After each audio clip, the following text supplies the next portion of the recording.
You ever look out your window one morning and realize your whole world's just changed? Not in a good way. I'm talking about the kind of change that hits you right in the gut, makes your coffee taste sour, and leaves you standing there, barefoot in the gravel, wondering if maybe, just maybe, you woke up in the wrong life. That was me. My name's Garrett Steele, and I'm a rancher. Clearwater Valley, Colorado. Born here. Thought I'd die here too, maybe under the same sun my grandfather worked under. Surrounded by the same fences he pounded into rocky dirt with his bare hands. 52 years old, hands like old saddle leather, face that still surprises me in the mirror, sometimes because I keep expecting to see Sarah behind me. She's been gone a year and a half now. Cancer took her fast. Coffee in the morning never tastes right anymore, not unless I imagine her handing me the cup, telling me to slow down, breathe. So picture this. My 40-acre spread, nothing fancy, but it's mine. Always was, at least in my head. Alfalfa in the field, a couple dozen cattle who know my voice better than some of my neighbors ever will. And the kind of open sky you can only really understand if you've ever watched a thunderstorm roll in over the Rockies. That was home. It was, until the morning I stepped out and saw $80,000 worth of shiny galvanized steel walling me in like a prison. 8 feet high, still warm from the welder's torch. They'd fenced off my own driveway, boxed me in so tight you'd think I'd robbed a bank. Except all I ever did was try to keep my cattle fed and my grass green. And standing right there, heels stuck in my gravel like she was born queen of something, was Vivian Ashworth. You ever met someone who could make you feel like you owed them rent just by the way they looked at you? That's Vivian, president of the Meadowbrook Estates Homeowner Association, clipboard raised like it was a judge's gavel. Mr. Steele, she says, in this tone like she's doing me a favor, your cattle ruin our elegance. This gate stays locked until every cow is gone. No warning, no vote, just arrogance. Dust hanging in the air, diesel fumes sticking to my tongue, and all I could do was stand there, clutching Sarah's coffee cup so hard my knuckles turned white. I wanted to scream. I wanted to hit something. But mostly, I just felt tired. Tired and old. This was my land, and they'd fenced me out like a stray dog. What Vivian didn't know, what nobody in their McMansions knew, was that I wasn't just some country fool standing around with a sad story and a bunch of cows. No, I'd made my own move. I'd bought something, a little piece of property they never even saw coming. Frank Mueller's 2-acre plot, right at the main entrance. Frank was my grandfather's buddy, an old German who understood leverage before anybody called it that. He sold it to me instead of her, and inside that sale was a time bomb, a legal one. See, Frank's land controlled the only way in and out of Meadowbrook Estates. Every SUV, every Tesla, every Amazon van, they all went through my gate now. Vivian thought she'd locked me out. Truth is, I could lock out the whole neighborhood with one turn of a key. But let me back up for a second, because maybe you don't get how fast this all went from annoying to apocalyptic. I'm third generation here. My granddad dug the first well by hand. My dad kept the place running when the government tried to build a bypass through our north field. Sarah and we just tried to keep the lights on. And then came progress. Developers. In 2010, they found our valley. Decided it was quaint. Suddenly, we're surrounded. Meadowbrook Estates popped up around me like weeds. 200 homes, people wanting country charm, without any of the country. The kind of folks who want to see cows, but not smell them. You know the type. The subdivision had one road in, one road out, right past Frank's old plot. When Frank got too old to farm and his kids moved to Denver, Vivian started circling. Tried to buy it herself, through a shell company. She thought she was slick. But Frank called me instead. I read that deed 3 times before I made my offer. And in the fine print, buried under legal mumbo-jumbo from the 60s, was a little clause. Exclusive right to control the entrance gate. Whoever owned Frank's land controlled every wheel that rolled in or out. I gave Frank more than Vivian offered. Sent him off to Arizona, Let him retire right. When the deed landed in my mailbox, God, it was thick as a phone book. My hand shook so bad I almost dropped it. That little phrase, exclusive right to control vehicular access. It was like Sarah herself had whispered, "Don't let them win." All this, and Vivian had been targeting me for months. Since Sarah died, she's been after me. Complaints about noise, about the cows, about the smell. Like she didn't buy a house next to a ranch. She wanted my land for development. Had 4 houses in the subdivision herself, all leveraged up, betting the value would shoot through the roof if she could just get rid of the rancher with the bad-smelling cows. It got real when her brother-in-law, some fancy environmental consultant, wrote a report claiming my cattle were poisoning the creek. Total fiction, but it sounded official enough to fool anybody who'd never set foot outside a Whole Foods. That's how she called her emergency HOA meeting, claimed it was for public safety, got her board of hand-picked investors to vote in favor of kicking me off my own land. And then, while I was gone to a cattle auction in Denver, she made her move.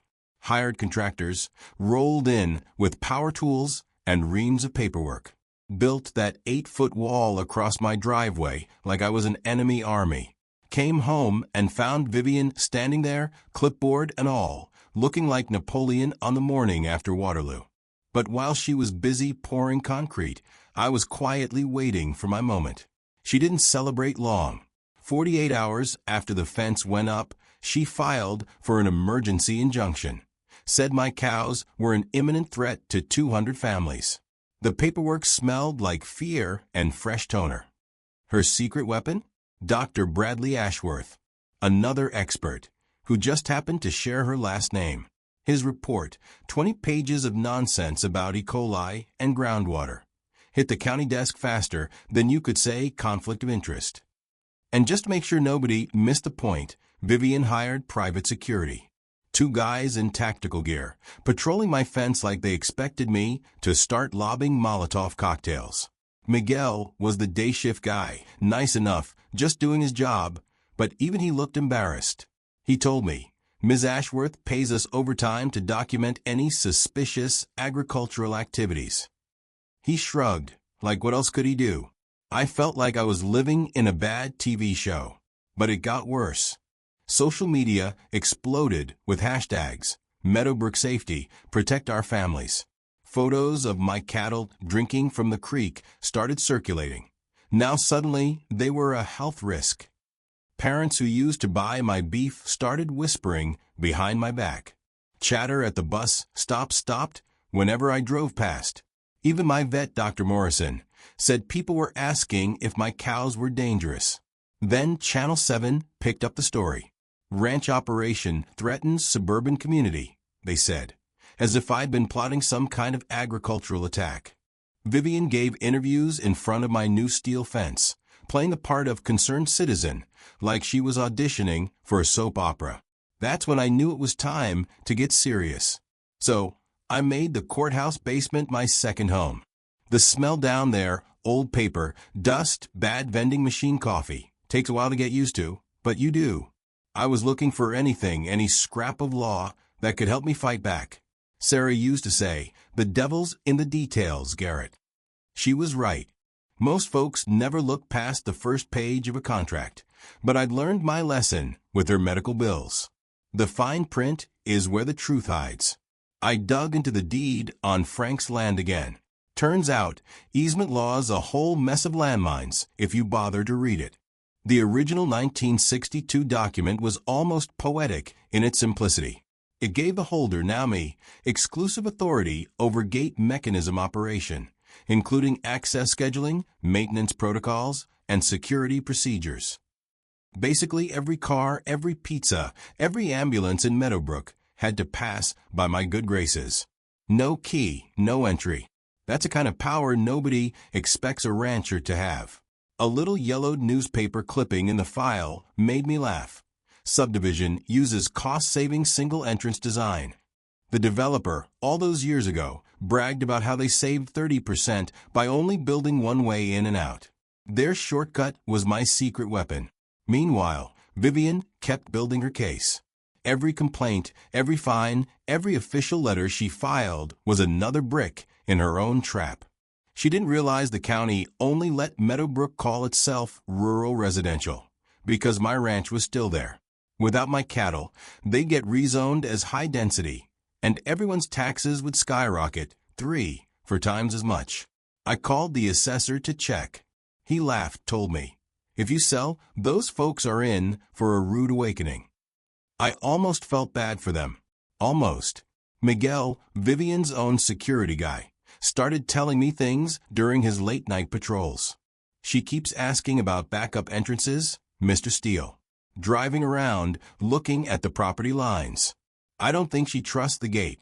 I just nod and let him talk, the brass key heavy in my pocket. Sometimes, the best defense is just letting the other side worry themselves sick. But Vivian wasn't one to let up. She went nuclear. Within a week, my quiet life turned into a circus. Security cameras popped up all over the place, blinking at me, tracking every move.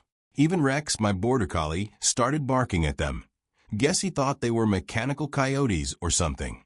Then came the fines. 47 violations in 2 weeks. Grass too tall. Roosters crowing. Tractor improperly stored. The same John Deere my granddad left me. Parked in the exact same spot since before Kennedy was president. $500 a day, every day, each one stacking on top of the last. Before I knew it, they were threatening a property lien for $23,500. Enough to scare most folks into selling. Enough to keep me up at night, counting what was left in the bank after Sarah's bills and wondering if I'd have to let everything go. Didn't stop there. The county health inspector showed up, trailed by Vivian and her clipboard brigade. They poked at my fence, took soil samples, stared at the cattle like they were wild animals instead of Holsteins and Herefords. Dr. Morrison was there too, shaking her head. "Garrett, this is nuts. Your ranch is cleaner than half the restaurants in town." She was right, but logic wasn't going to save me. Vivian had filed complaints with every agency she could think of, the EPA, Agriculture Board, the works. Every one meant another inspection, another round of paperwork, more attorney fees I couldn't afford. Meanwhile, she was all over the local news, changing outfits for every appearance. Her favorite line, "We're not anti-agriculture, but public safety comes first." Yeah, sure.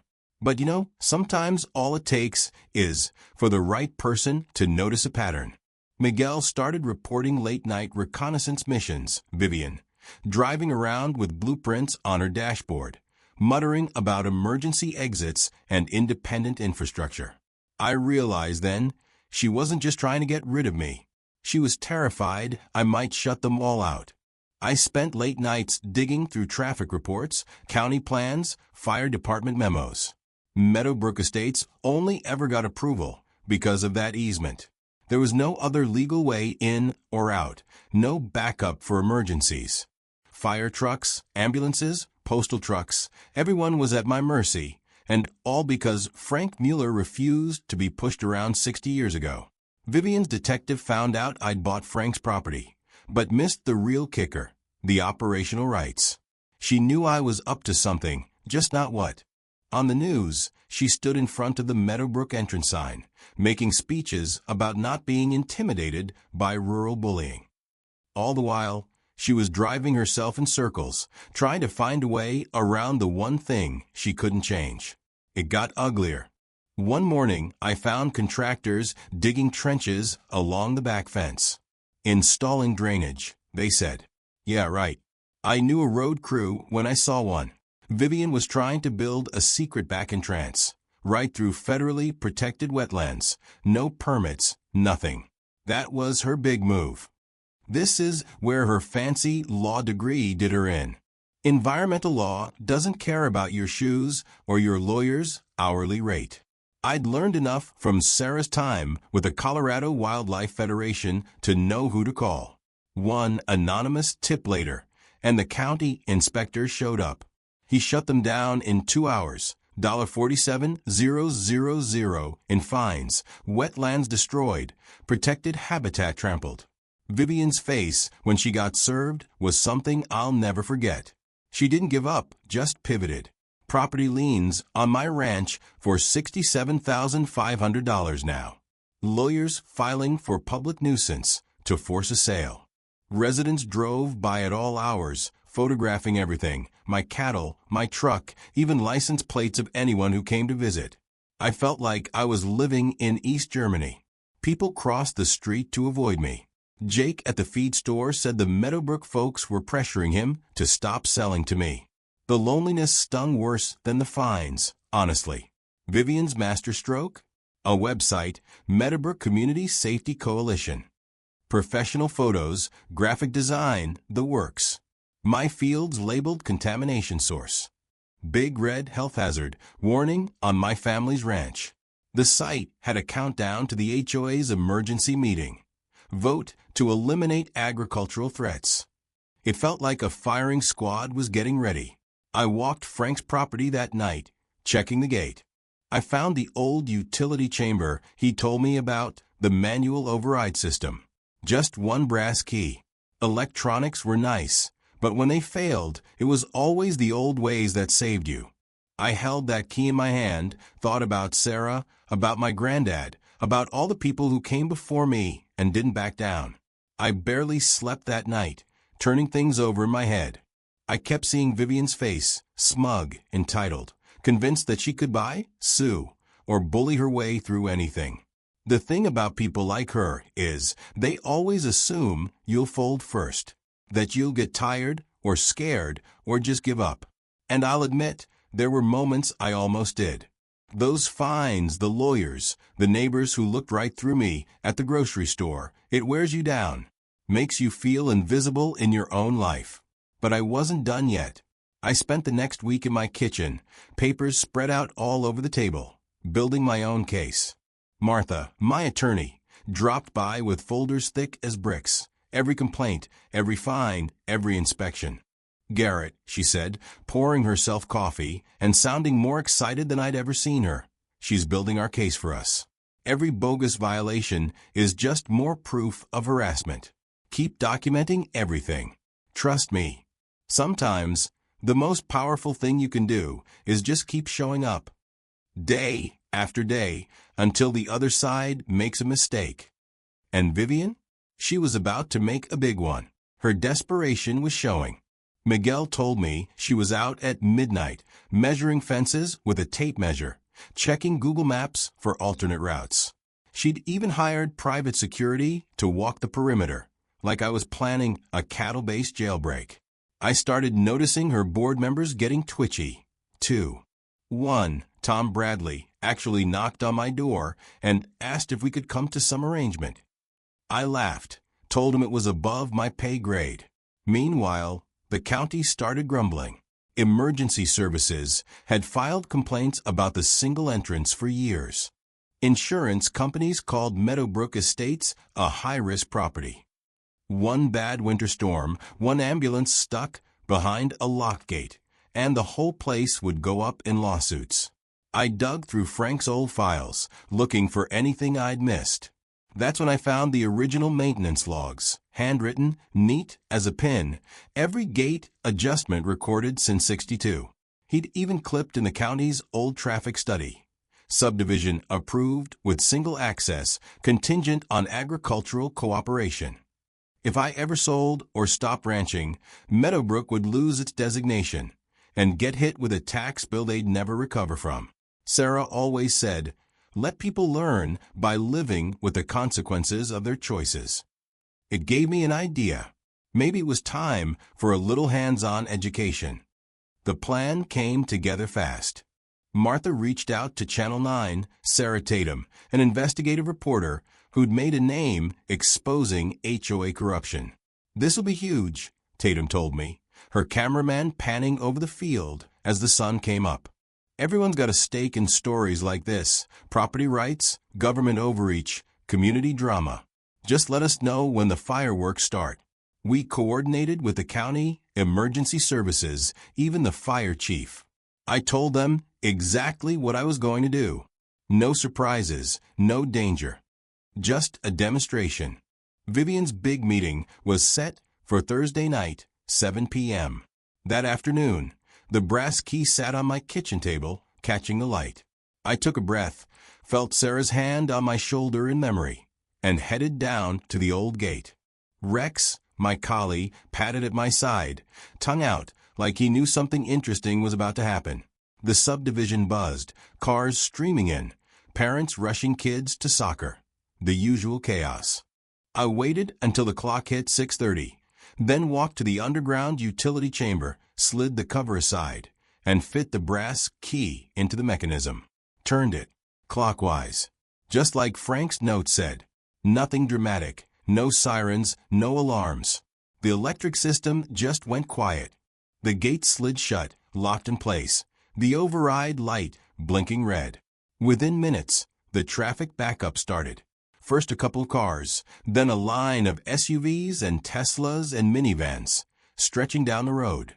I could see people gesturing, some climbing out to bang on the keypad. Confusion gave way to frustration, then panic. Channel 9's crew filmed from the public easement. Sarah Tatum did live updates. Hundreds of residents locked out of their own neighborhood, all because of an easement written 60 years ago. I could almost hear the HOA's phone lines melting. By 7 p.m., half of Vivian's emergency meeting attendees were still outside in their cars, honking, shouting. Inside the clubhouse, she started her speech. We must protect our community from agricultural terrorism. But barely anyone was listening. That's when County Traffic Engineer Bill Santos and I arrived at the gate. I carried Frank's deed and the key, held up for everyone to see. "Evening, folks," I called out, keeping my voice steady.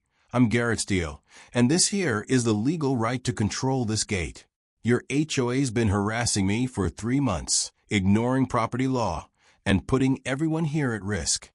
People started yelling, some mad, some scared. Dr. Walsh, the pediatrician, stepped forward.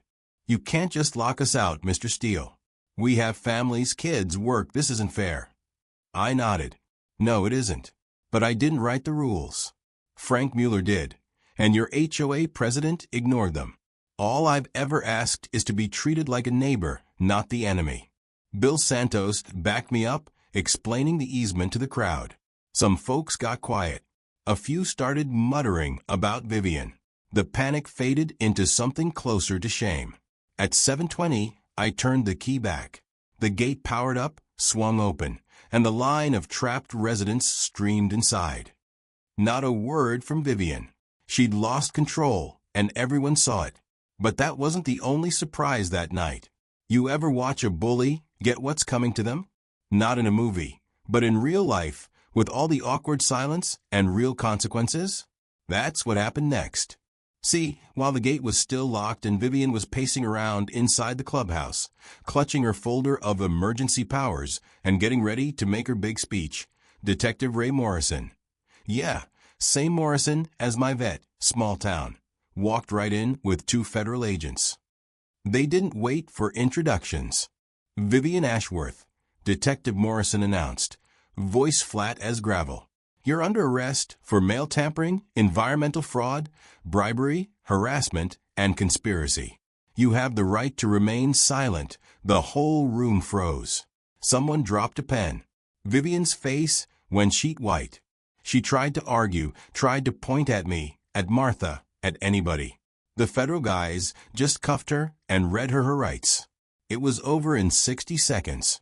But it wasn't really over, not for the rest of us.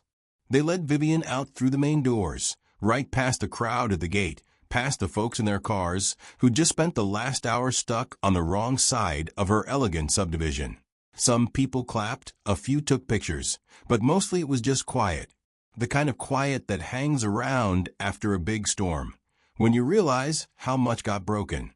I just stood there, holding the old brass key in my hand, feeling this strange mix of relief, exhaustion, and something like grief. You ever win a fight, but it doesn't feel like a win? That's how it was. I'd spent months being angry, losing sleep, doubting myself, thinking maybe I was the crazy one. All because one person with too much time, too much money, and way too much ego decided she couldn't stand the smell of cows. Neighbors started drifting over, one by one. Ellen Martinez, retired schoolteacher, shook my hand and said, "Maybe now we can start acting like neighbors again." I nodded, not sure what to say. The Channel 9 crew caught it all on tape. Sarah Tatum asked me for a closing statement.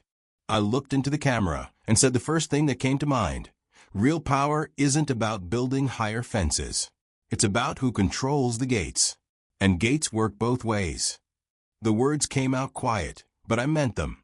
A week later, the steel wall that boxed me in was gone. The HOA replaced it with a simple wood rail fence, something that marked the boundary without turning the place into a prison. Kids from Meadowbrook Estates started showing up at the ranch again, asking about the cows. Rex, still king of the property, got his belly rubbed by more children than he'd seen in months. Vivian? She went to trial. 17 felonies, including environmental fraud and bribery. The state made an example out of her, 4 years in federal prison, nearly $500,000 in restitution.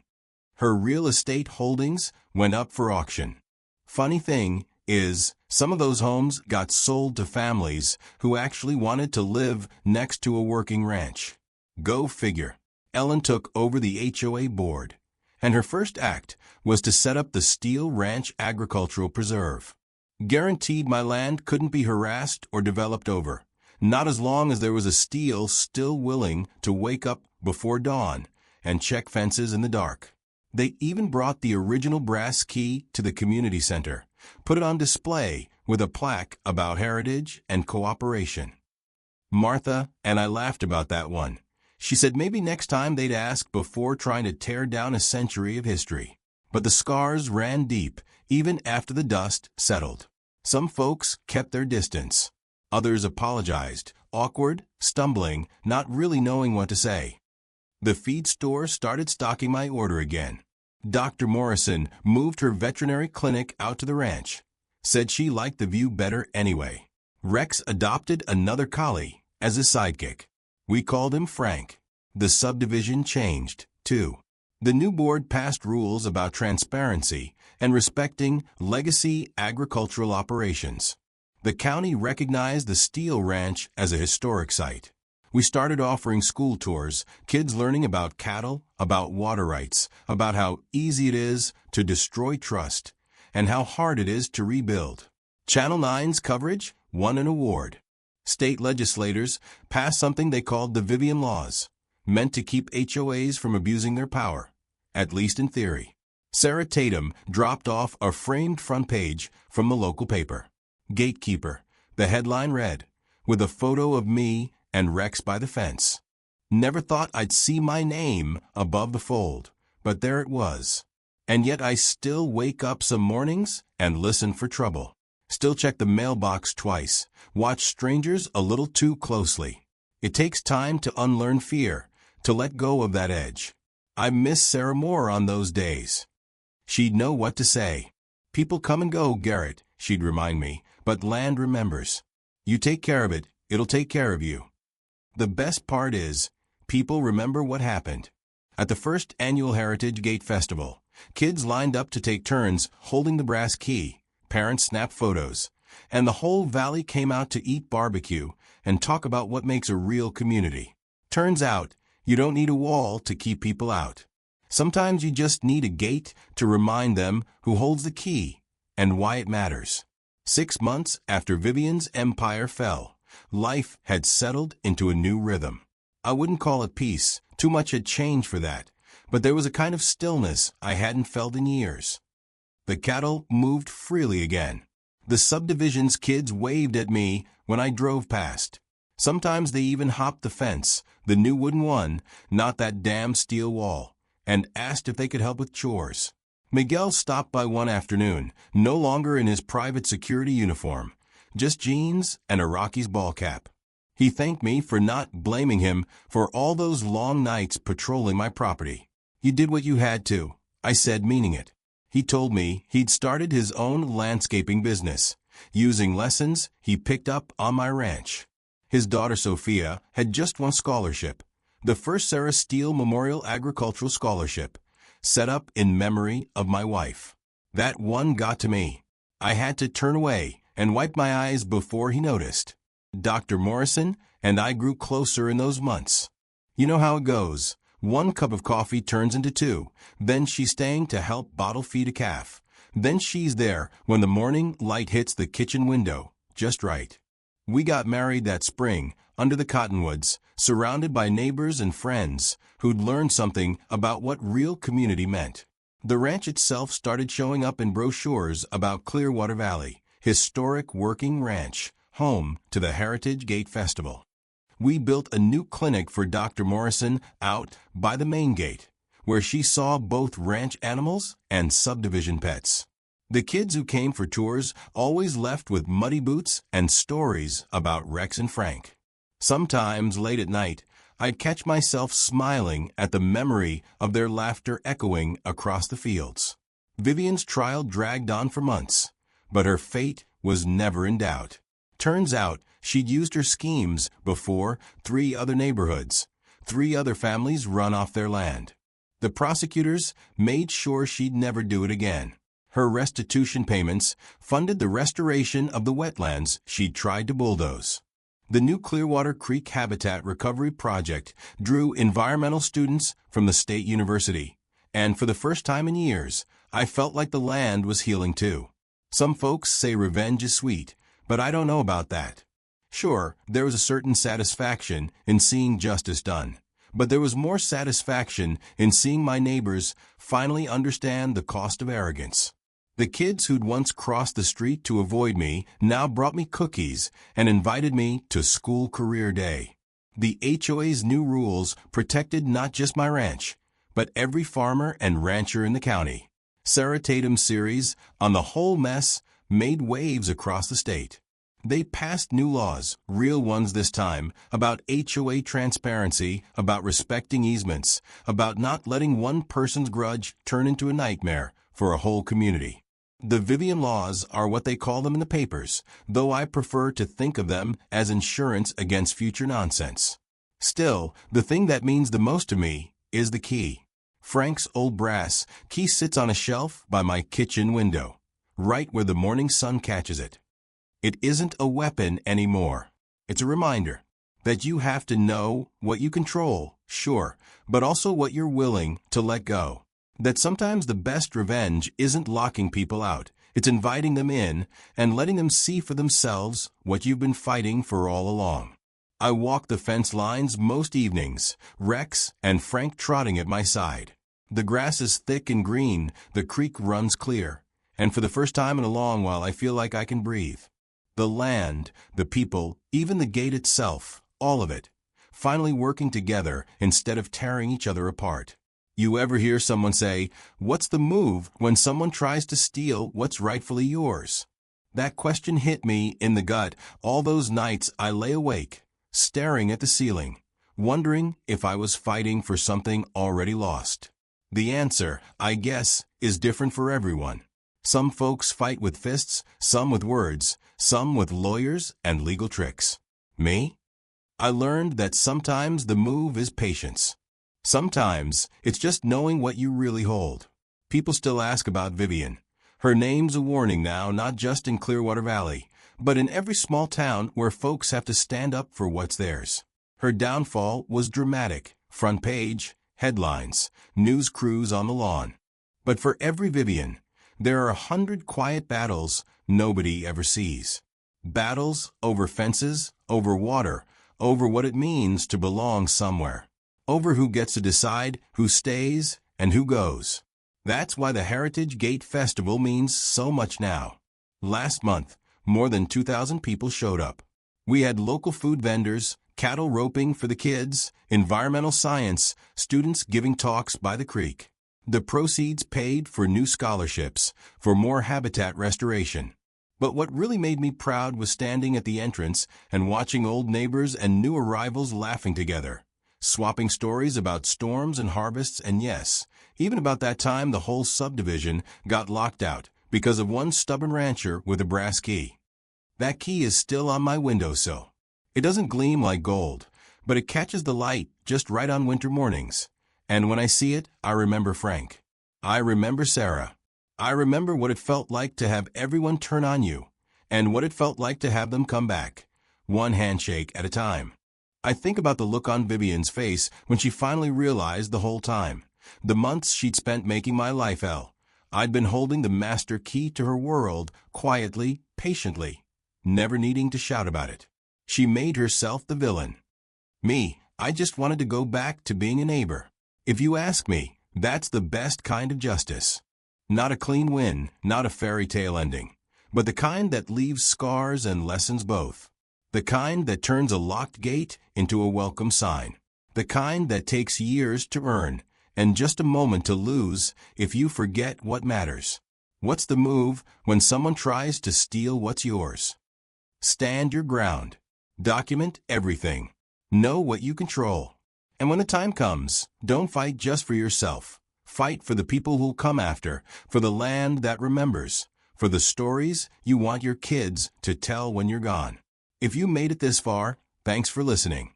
Maybe you've been through your own version of this. Maybe you're in the thick of it right now. If so, don't give up. The best locks aren't the ones that keep people out. They're the ones that remind folks who holds the key and why. Sometimes, all it takes is one person willing to turn it. And with that, I think it's time to walk the fence line. Sun's setting over Clearwater Valley. Cattle are quiet. Rex and Frank are waiting by the gate. And for the first time in a long time, I'm right where I belong.